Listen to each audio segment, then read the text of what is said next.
এছাড়াও আল্লাহ তাআলা সূরা মুমিনের মধ্যে বলেছেন, ইন্নী জাযাইতুহুমুল ইয়াওমা বিমা সাবারতুম, তোমাদেরকে জান্নাত দেওয়া হয়েছে এজন্য যে তোমরা জান্নাতের ভিতরে বিমা সাবারু আন্নাহুম হুমুল ফাইজুন, তোমরা আজকের এই মহা পুরস্কারে পুরস্কৃত হয়েছো এজন্য যে বিমা সাবারু, তোমরা ধৈর্য ধারণ করেছিলে, আন্নাহুম হুমুল ফাইজুন, এজন্যই তোমরা আজকের এই বড় সফলতা। তাহলে দুনিয়ায় সবরকারীদের জন্যই সেই জান্নাতের ভিতরেই হলো সবচেয়ে বড় সফলতা অপেক্ষামান। আর দুনিয়ায় যেটাই ঘটবে এটা বড় কিছু না, এটা খুবই সামান্য। পরের আয়াতে আল্লাহ তাআলা বলেন সূরা মুমিনুন 111 নম্বর আয়াত থেকে, ক্বালা কাম লাবিসতুম ফিল আরদি আদাদা সিনিন, যখন কিয়ামতের মাঠে মানুষ উঠবে তখন তাদেরকে প্রশ্ন করা হবে যে তোমরা দুনিয়ার জীবনে কতক্ষণ ছিলে। ক্বালা কাম লাবিসতুম ফিল আরদি আদাদা সিনিন, তোমরা গণনা করে দেখো কতক্ষণ তোমরা দুনিয়ায় ছিলে। তখন তারা কি বলবে? কাম লাবিসতুম, ক্বালু লাবিসনা ইয়াওমান আও বা'দা ইয়াওম,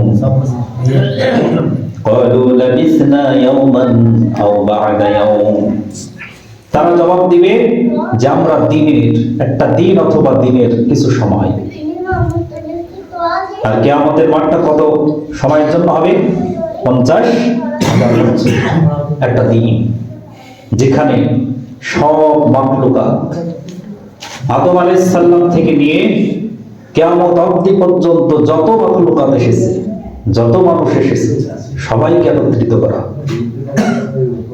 আর তার মধ্যে থেকে একটা মুহূর্ত আসবে কি, যে আমি থাকবো, আমার আল্লাহর সামনে আমাকে উপস্থিত হতে হবে, আর তার মাঝখানে শুধু থাকবে আমার আমলনামা, এই দুনিয়ার কৃতকর্ম, এছাড়া আর কেউ নেই।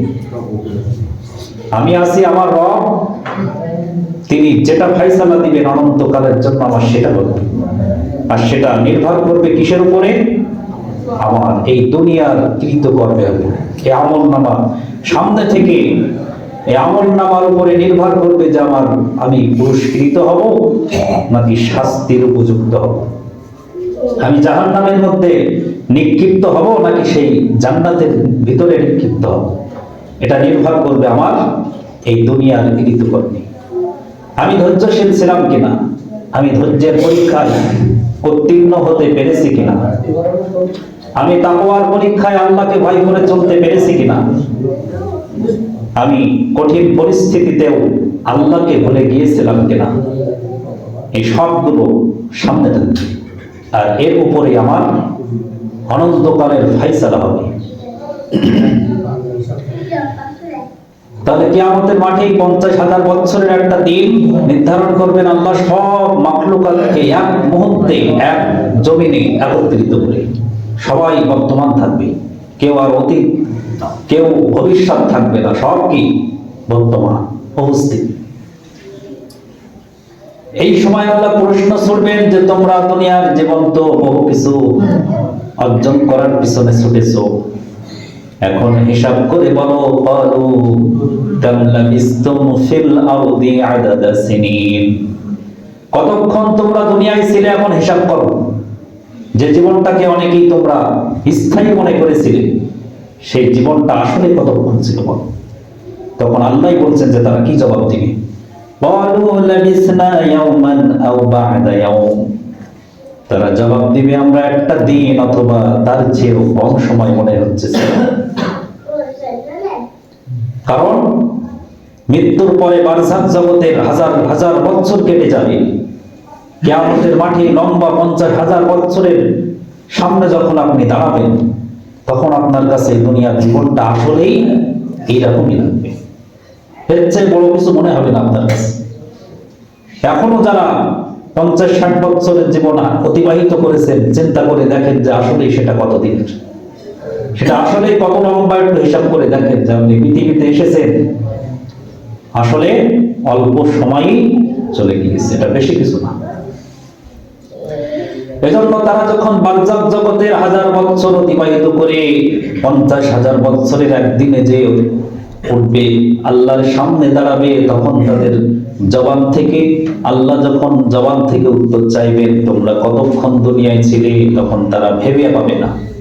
তখন তারা এমনিতেই অনায়াসে বলবে ক্বালু লাবিসনা ইয়াওমান আও বা'দা ইয়াওম, যে একটা দিনও মনে হচ্ছে সম্পূর্ণ ছিলাম না, দিনের একটা অংশ আমরা গোটা জীবন অতিবাহিত করেছি দুনিয়ায়, মনে হচ্ছে যে একটা দিনের সামান্য কিছু অংশ।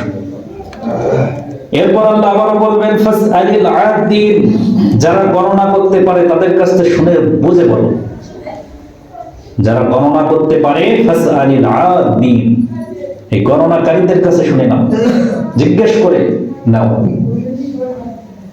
قالوا قال إن لبثتم إلا قليلا لو أنكم كنتم تعلمون, তখন তারা আফসোস করে বলবে যে হাই, আসলেই তো সামান্য সময় আমরা ছিলাম, যদি তখন এটা বুঝতাম। আন্নাকুম কুনতুম তা'লামুন, যদি সেই সময় এই বুঝ আসতো যে আসলেই তো দুনিয়ার জীবন অল্প সময়, তাহলে আজকের এই কঠিন পরিস্থিতিতে পড়তে হতো। এভাবে তারা আফসোস করতে থাকবে, আফসোস করে তাদের কৃত কর্মের জন্য এত বড় আফসোস তাদের সামনে আসবে, কিন্তু কোনো কিছুই করার আর সুযোগ নাই। এজন্য আমরা যে পরিস্থিতিতেই পড়ি না কেন, আমাদেরকে অবশ্যই পরীক্ষা নেওয়া হচ্ছে, যেটা শুরুতেই আমি বলছি যে বিষয়ে আলোচনা আজকে, যে আমাদেরকে কিন্তু পরীক্ষা করে নেওয়া হচ্ছে যে আমরা কতটা ধৈর্যশীল, কতটা আল্লাহর উপরে তাওয়াক্কুলকারী, কতটা সততার উপরে টিকে থাকতে পারি, কতটা আমরা ঈমানের পরীক্ষায় উত্তীর্ণ হতে পারি। এই সবগুলো আল্লাহ তাআলা কিন্তু আমাকে প্রত্যেক মুহূর্তে প্রতিটা পরিস্থিতিতে আমাকে পরীক্ষা করে নিচ্ছে। এর মাধ্যমে আমাকে কিয়ামতের মাঠে আমলনামা দেওয়া হবে। এগুলোই আমার আমলনামা, যা আমি এখন চিন্তা করছি, যা আমি এখন আমার কর্মে সম্পাদন করে ফেলছি, এটাই কিন্তু আমার আমলনামা। এটা ভুলে গেলে চলবে না। দিন শেষে আমার দায়িত্ব, নিজের দায়িত্ব, আমার নিজের আমল, এগুলো আমাকে যে পরিস্থিতিতেই থাকি না কেন, আমি দুঃখে থাকি আর সুখে থাকি, আমার আমল থেকে আমাকে ফাঁকি দেওয়ার কোনো সুযোগ নাই, এড়িয়ে যাওয়ার কোনো সুযোগ নাই। আমার 5 ওয়াক্ত নামাজ আমাকে আদায় করতে হবে, আমার হালাল রুজি আমাকে অন্বেষণ করতে হবে, আমার নিজের পরিষ্কার পরিচ্ছন্নতা আমাকেই করতে হবে, আমার পরিবার, এটার দায়িত্ব আমাকেই নিতে হবে, আমার ঈমানের পরীক্ষা আমাকেই দিতে হবে। দিন শেষে আল্লাহর সামনে আমার জীবনের হিসাব আমাকেই দিতে হবে। আমি যে পরিস্থিতিতে এই দুনিয়ার জীবন কাটাই না কেন, এটা এড়িয়ে যাওয়ার সুযোগ নাই। এই বিষয়টা যেন আমরা কোনোভাবেই ভুলে না যাই। আমরা যেন আল্লাহ আমার উপর সন্তুষ্ট থাকবে এই ব্যাপারে আমার পদক্ষেপ যেন সব পরিস্থিতিতেই আমাকে অটলভাবে যেন আমার আল্লাহর সন্তুষ্টিটাকেই গুরুত্ব দিয়ে আমরা যেন চলি। এই হবে আমাদের মূল টার্গেট। এরপর আমাদের সামনে যে রমাদান মাস, এই রমাদানের প্রস্তুতি, এটা যেন আমরা ভুলে না যাই।